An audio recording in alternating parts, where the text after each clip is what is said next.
बारामती आमचे तिघांचा श्वास आम्ही पण करीत आहोत. मला वाटतं कोणालाच कधी वाटलं नव्हतं की दादांशिवाय कुठलीच निवडणूक साठी सामोरं जायला लागेल. महाराष्ट्रभर एवढं होतं आणि एका काळात आम्ही सर्व कुटुंब एकच होतो. काय सांगाल निवडणुकीचा प्रचार आपण करताय मागील काही दिवसापासून, काय भावना आहेत लोकांच्या आणि कसा प्रतिसाद मिळतोय? लोक अजूनही खूप भावनिक आहेत.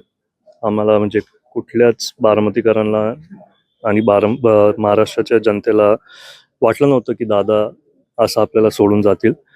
गावोगावी फिरताना मी सगळ्यांना सांगतोय, प्रचार दौऱ्यापेक्षा हा गावभेट दौरा आहे, जिथं मी बारामतीकरांची काय समस्या असतील, अडचणी असतील ते समजून घ्यायला खरं तर हा दौरा काढलाय. दादांशिवाय ही निवडणूक पार पडते, कसं बघताय, काय भावना आहेत? मला वाटतं कोणालाच कधी वाटलं नव्हतं की दादांशिवाय कुठलीच निवडणूक साठी सामोरं जायला लागेल.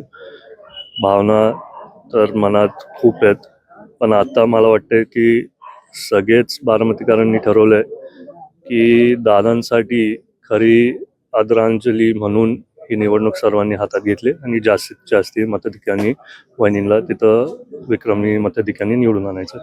जय पवारांनाच अजित दादा म्हणून बघितले जाते, अशा नागरिकांची भावना आहे. तुम्ही कसं बघताय?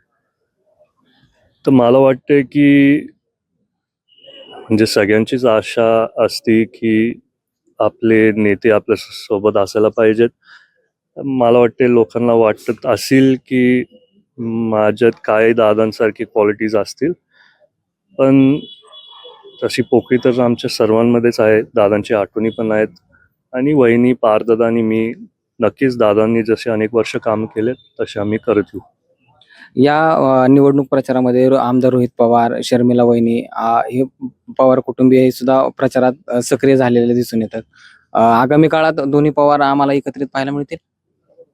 नाही, हे बघा, आता जर सगळेच पवार कुटुंबातले सदस्य प्रचारासाठी जर एकत्रित आले असतील तर ते दादांसाठी आणि वहिनींसाठी, कारण आदरणीय दादांचं योगदान महाराष्ट्रभर एवढं होतं आणि एका काळात आम्ही सर्व कुटुंब एकच होतो, म्हणून सगळे एकत्रित येत असतील आणि भविष्याच्या बद्दल नाहीतर राजकारणातल्या बाबतीत मी भाष्य करणं मला चुकीचं वाटतं. खरं तर ही निवडणूक रेकॉर्ड ब्रेक करण्याची एक संधी आहे. याबद्दल नागरिकांना काय आवाहन कराल?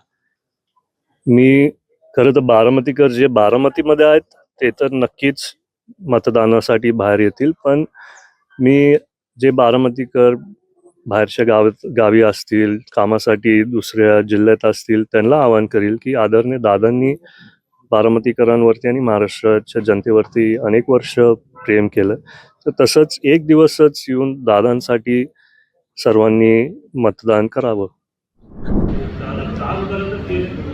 तुम्हाला माहिती, जेव्हा विमानाचा अपघात झाला त्याचे सगळे कागदपत्र होते, दादा लोकांचे कामच करत. 28 तारखेला 29 तारखेला मी काय पोस्टर बघितले, तिथं गेलेलं दादांचा चेहरा होता आणि पुढे लिहिलेलं बारामती माझा श्वास मी कधीच थांबलो. हे आपल्या सर्वांना सांगतो महाराष्ट्राच्या आणि वैदिकच्या वतीने, बारामती आमचे तिघांचा श्वास आम्ही पण कधीच थांबलो.